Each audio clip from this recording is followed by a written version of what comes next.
What's up, everybody, and welcome to ITG Daily, the show that brings you the hottest in gaming news. I'm Drew Bosley. You can find me on Twitter at ArtisticGamer28, and that's the one, the only. It's Scott Savage. Find him on Twitter at Savage. Scott, what's happening today, man? It's Tuesday? It's Tuesday, right? I believe so. Oh, man. I had a really long night last night playing some games with our own Nathan Quinn. Dude, I'm not sure that guy ever sleeps. I wonder. So last night we played Halo. We were in Halo Infinite there for a while, having a good time. All of us, there's like 5 of us in there playing big team battle. Bounce out of that, myself, Kyle, and my wife jump into Siege. Play Siege. We got 1 round in at this point, and then all of a sudden, Luke and Nate jump in. I'm like, okay. By the time we wrap that up, it's 12:30, and then from there they bounce into Hunt with you. It's just like, oh, and like the night just keeps going. I caught them a couple games in, and they were all jacked up for it. And, oh man, dude, it was good. What I'm jacked up for is this show, where you can find it live over on twitch.tv/theofficialitg, as well as YouTube at Inside the Game Official. You can't join us live? That's not a big deal. You should hit us up later. InsideTheGame.ca, podcast services, and the beautiful TV networks around the globe. Scott, coming up on today's show, Kojima Productions is opening a new studio, but it's not for gaming. Hitman 3 looks to the future with year 2, which is just around the corner, and Nintendo joins the party against Activision Blizzard. It keeps on going. Now, dude, we have the big 3 now getting involved with Activision. It's just, the legend continues. Ah, man. But let's move on to the world of Kojima, because Kojima Productions is opening a new business division focused on film and television. That is right. This comes from Wesley LeBlanc over at Game Informer. Kojima Productions is opening a new California-based business division that will focus on movies and television. It's no secret that Kojima, a famed game director behind Metal Gear Solid series and Death Stranding, is a fan of movies and TV. All it takes is one glance at his Instagram feed to realize that his primary focus has always been games, but seems his studio, Kojima Productions, is preparing to shift to other entertainment mediums. Quote, "Today, I can finally confirm that Kojima Productions will be opening a new business division in California, USA," end quote. Division lead Riley Russell writes in a press release, quote, "The new division will be tasked with working with creative and talented professionals in television, music, and film, as well as the more familiar games industry. The team has its charter, the goal of expanding and reach and awareness of its properties now under development at Kojima Productions, and to make them even more a part of our popular culture," end quote. Scott, what's the future here for Kojima Productions? We knew he loves movies. Oh, yeah. That's never a secret. He's absolutely a cinephile. He loves a lot of movies and makes a huge amount of references to them. But constantly.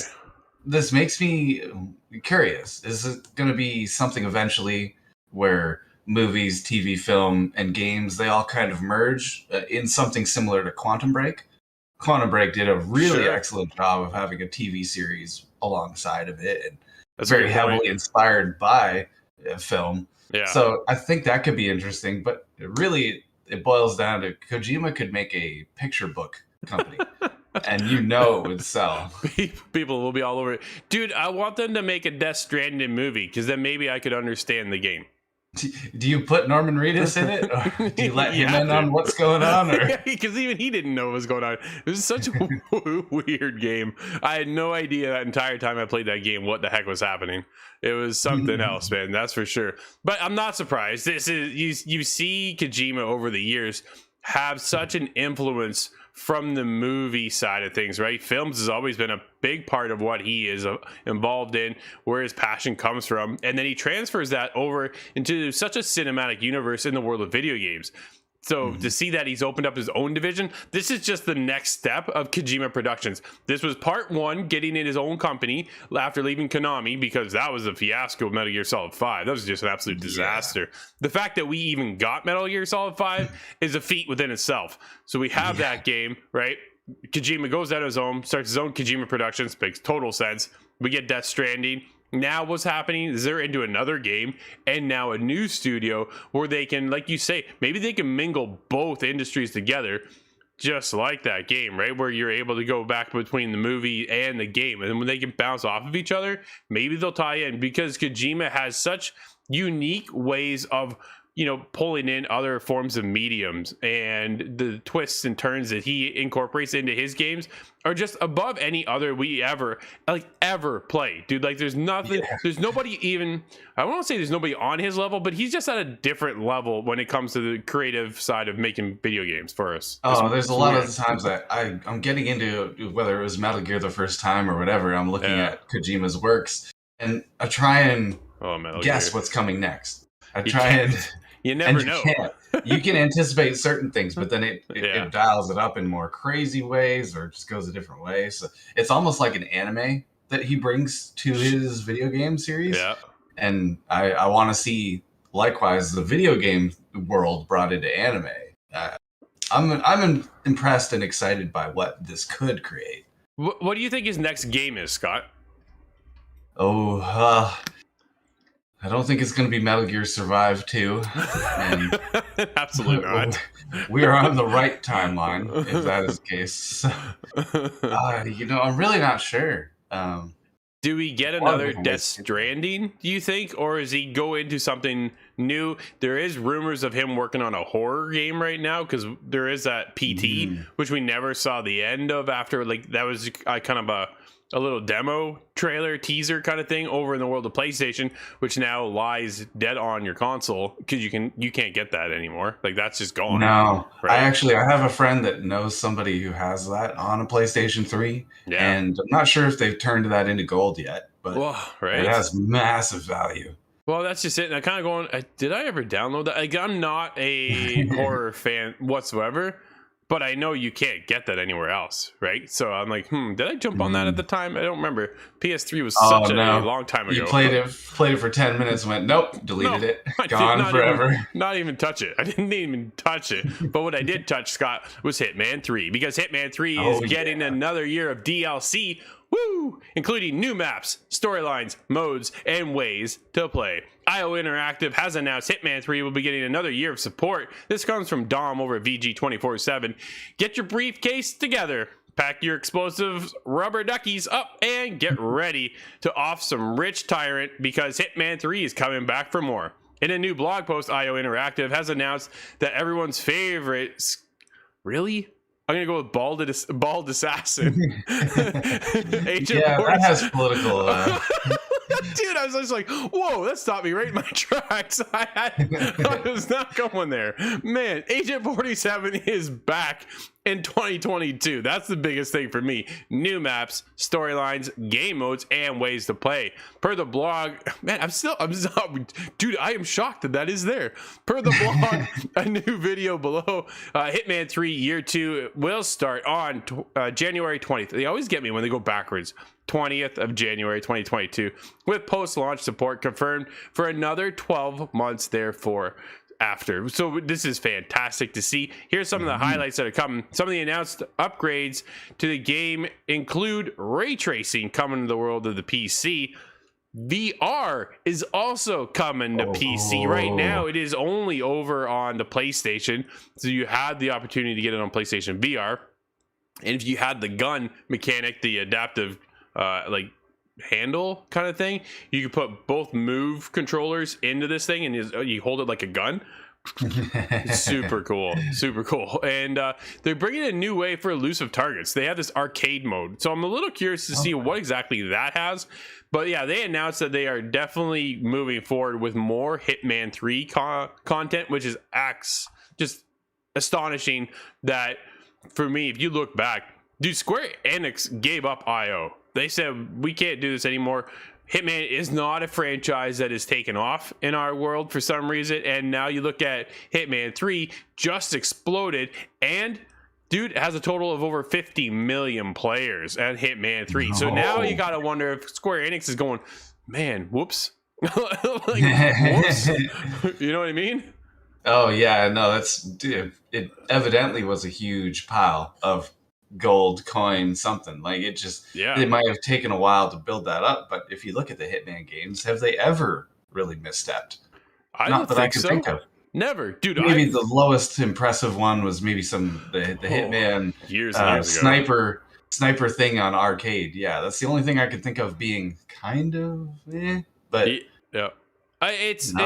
Dude, the Hitman Sniper Challenge is one of my favorite aspects of Hitman. Yeah, put it in the game and I love it. Oh, dude, it is so good on Hitman 2. Hitman 3 comes out, it's not there. Will they now? They say new game mode, Scott. Will they bring back my favorite beloved Hitman Sniper Challenge? Because it was definitely one of the things I missed playing the game. They talk about other game modes too. Are we getting back into the world of multiplayer? They had multiplayer over in Hitman 2. They took it out because they said nobody played it, right? That was the biggest thing. It was, I'm trying to remember, it was like something like a ghost mode. Basically, Nate and I tried it. It was cool. You get 3 targets, and it's the first one. You have to take out your targets, but you're like side by side, but you can't interfere with the other agent's world. So okay. It's very kind of very like cool. how they do speedrunning races that way. It's kind of like a speed run, right? It's you up against your friend, and you both you or somebody online, doesn't matter. And you head out, and then you have to take out your target, get the most points, get it the most stealthily done, kind of taking out your target, and just have the better score at the end of it. And then all of a sudden, if someone screws up, boom, it like pops up and said somebody messed up and they've been alerted, and it just slows everything down, right, for that other person. So it's really, really cool. I thought it was a neat little aspect of the game. Problem is, there's only a few of us within ITG that actually plays Hitman, so to have that competition wasn't really there for me. But dude, I loved it. I thought it was a cool aspect. I'm definitely excited to see what other game modes are coming back. Like I said, I want the Hitman challenge. Elusive Target is really cool to me. There's one memory that always sticks out to me where I looked at Elusive Target and it said, "Find Gary Busey." I knew you were gonna say that. It's the one I think of every time. Like, man, I can't pull the trigger on Gary Busey.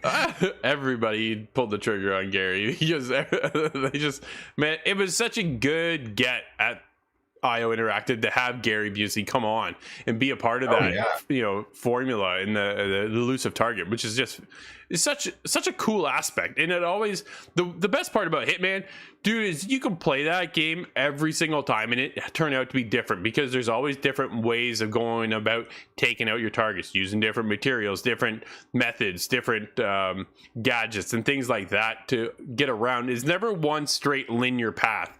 And that's what I appreciate what IO does so well, is that they bring the opportunity of gameplay to their worlds. And I think that's what a lot of companies should kind of maybe pay attention to with IO Interactive, instead of having such a linear path like our latest Call of Duty Vanguard from point A to point B. And don't you dare veer off, because that's not possible. So well, I've recently discovered there's a couple of decisions you can make in that game that alter the timeline, which is a very Black Ops kind of thing. So it was interesting to find that out. But no, it was far less imaginative than any Hitman has been, that's for sure. No, absolutely. Dude, let's jump over in the world of more Activision stuff. You ready for this? Because Nintendo joins PlayStation, Xbox, and the Activision. Man, it's just, what a mess. Ugh, this comes from Tom Phillips over at Eurogamer. Nintendo of America boss Doug Bowser has become the latest to condemn Activision Blizzard in a leaked internal email following last week's bombshell report, which detailed allegations of sexual assault harassment. We all know about this by now. So what happens here is Doug Bowser, quote, "Along with all of you, I've been following the latest development with Activision Blizzard and the ongoing reports of sexual harassment and toxicity at the company," end quote. Bowser wrote, quote, "I find these accounts distressing and disturbing. They run counter to my values as well as Nintendo's beliefs, values, and policies. Every company in the industry must create an environment where everyone is respected and treated as equals, and where all understand the consequences of not doing so," end quote. Scott, it just keeps going, dude. The more and more we get into it, the more people are jumping on the opposite side of Activision, which is absolutely understandable. Like, I'm not saying they should go with Activision. Activision needs to figure their stuff out. And if we get to it today, there's another topic about that as well. Not everybody at Activision is guilty. I'm very confident in saying that. There's no way. Yeah. But they do have to go through some sort of self-purge to get rid of this issue. And we're seeing the entirety of the the console wars are on pause now. It's the one thing that's uniting every company is, well, let's not do that. And that's completely understandable. Like I never expected something like this to come out in this industry and blow up like this. You know, this is not 1950s diners, which it wasn't acceptable then. Sure. It's just, man, like today's day and age, like I just avoided something that shocked me in one of the articles because there's just certain things you don't do or say, right? Dude, right now it says more than 1,800 of the staff has signed a petition which calls Bobby Kotick to go. They want him out, right? So 1,800 people so far have signed this petition to get him out of there. I don't know if I would be able to tolerate 18 people telling me that they want me out of the company and stuff. Right? You know, that'd be enough to turn me away. But holy, 1,800, that's some solidarity there. Well, I'm going to keep this conversation going, Scott. I'm going to skip the next article. Maybe we'll come back to it because I want to continue on. As Bobby Kotick says, he will consider stepping down from Activision Blizzard if issues aren't fixed quickly.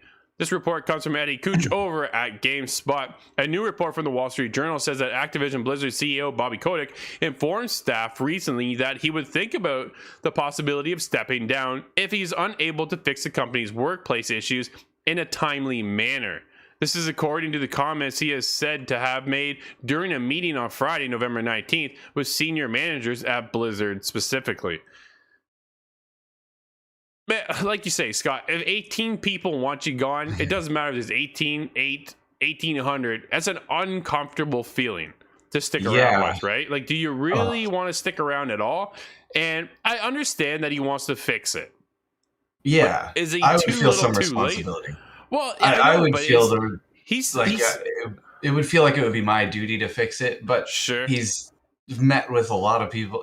I almost feel like this statement was just kind of allay that pressure a little bit, preserve the sanctity of his office at that building, exactly, just to be able to continue on, and that's totally fair. But man, it doesn't seem like he has much choice at the end of the day, because how long before the funders, the investors, they are going to have a say in this eventually? They do, right? Some of them are already speaking up, saying that they want him out as well. And at this, from digging in and reading up on a lot of this, it sounds like Bobby had his hands in a lot of this stuff and knew about what was going on.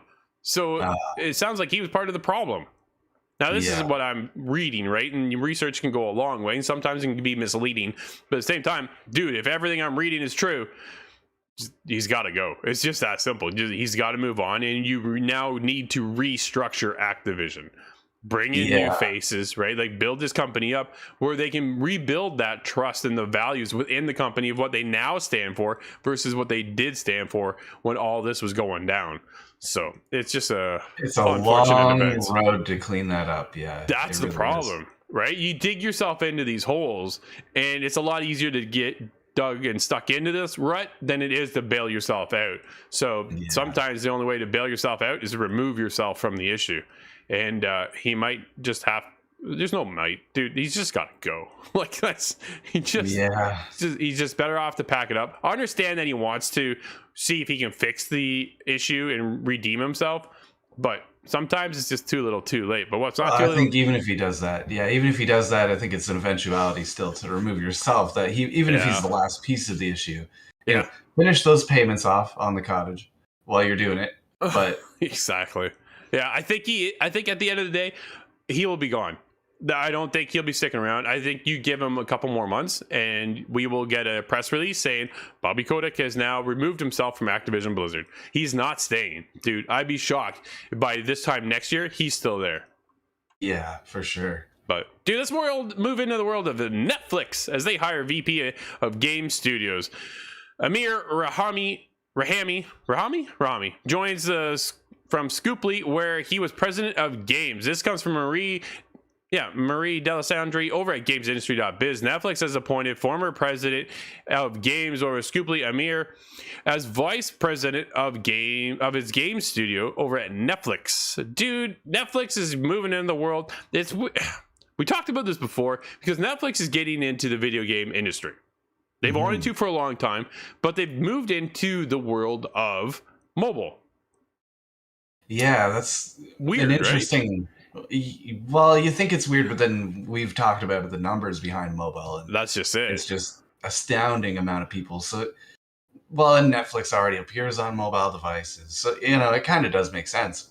Yeah, absolutely. Well, Rahami worked on at Scooply for almost 2 years, having previously been the SVP in the Los Angeles general manager at Fox Next, the VR and theme park unit of 20th Century Fox. Man, he's got quite the list, right? He's also been 3 years at Zynga and 7 years at EA. So he's been in the games industry for a very long time. At Netflix, he will report to the vice president of games, Mike Verdu. This comes from GamesBeat reported, and oversee all the games the company will make available to its members.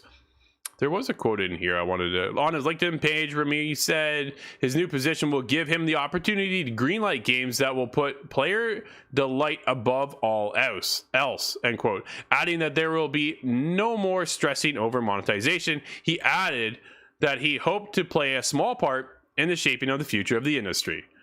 So will they... My other question then, Scott, is if they're moving into mobile, will we get into the transition over into console in the bigger space, you think? Or I say bigger space, it's not that bigger. We're smaller. Let's be honest. We're smaller than the mobile market. Yeah. But will they transition into other areas? Kind of like Stadia, in a sense. They absolutely could, but I'm thinking of the hardware limitations of that. So Netflix is on my Xbox, so sure. I could open that up and use an Xbox controller, but there's a huge amount of people that use Netflix that don't have a console attached to it, smart TVs, and that kind of thing. So it's the groundwork is not quite all there. That's but fair. They certainly could. They have the infrastructure. Maybe in some sort of a simple capacity at first. Well, they also but you need some device to control it. That's my only thought. Yeah, they also acquired Night School Studio, the developers behind Oxenfree and Oxenfree 2.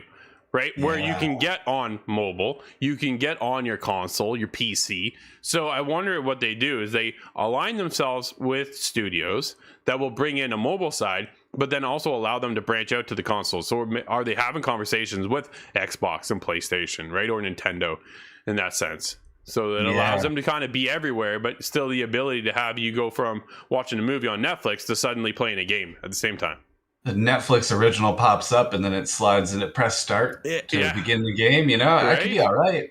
It could be. I don't know. We'll see where they go in the future then, because I had a thought. Stadia could pick them up and add them to the catalog there eventually. I mean, that is kind of a strange team to work out because they're almost in competing spaces, but they're almost in competing spaces. So I think it might actually work out. It might. Scott, we're always so close to the end of the show. What games do we have coming out today? We have a very long list here. You ready for this one? I'm ready. It's short. We have Disney Classic Games Collection. That's on the Switch and the Xbox One. And we also have Death's Door. And that's on PlayStation 4, 5, and the Switch. Death's Door is cool. If you haven't checked it out, definitely check it out. Corey and I were playing it and we reviewed it over on the show. We were on Xbox. It came to Xbox first. As it released, and then since now you can now finally get it over in the world of PlayStation and Switch, which is very cool. Yeah, you play this, dude. I love the art style. I think that's what really kind of got us both. Oh yeah, and that's what caught me. Absolutely, it's one of the things we talk about the most on the show. I think at least one of the most aspects is that Corey and I always go towards some of these unique art styles, and Death's Door is right there at the top of that art style, and it just keeps it going. It is at Metroidvania kind of style where you're going in and you're trying to take out stuff, but then you also backtrack and make your way back and forth, and it was tough, dude. Some of these boss fights were not easy at all, but dude, that's going to wrap up today's show. Everybody, thank you for hanging out with us as always, where you can join us live over on twitch.tv/theofficialitg, as well as Inside the Game Official on YouTube. If you can't join us live, then hit us up later. InsideTheGame.ca, podcast services, and TV streaming networks around the world. Scott, what are you reviewing this week? Oh, that's a hard question because we have a few that I just dropped one review today before we leave. That's today. Yeah. That's so right. It's not quite certain. Actually, I have a couple games in the background that I'm going to put out. But no, there we go. Perfect. Everybody head over to our YouTube channel. Check out Before We Leave. Scott, help him out. Hit him with a thumbs up and a subscribe. We were just posted that one today. But until tomorrow, everybody, I'm Drew. That's Scott, and we'll see you inside the game.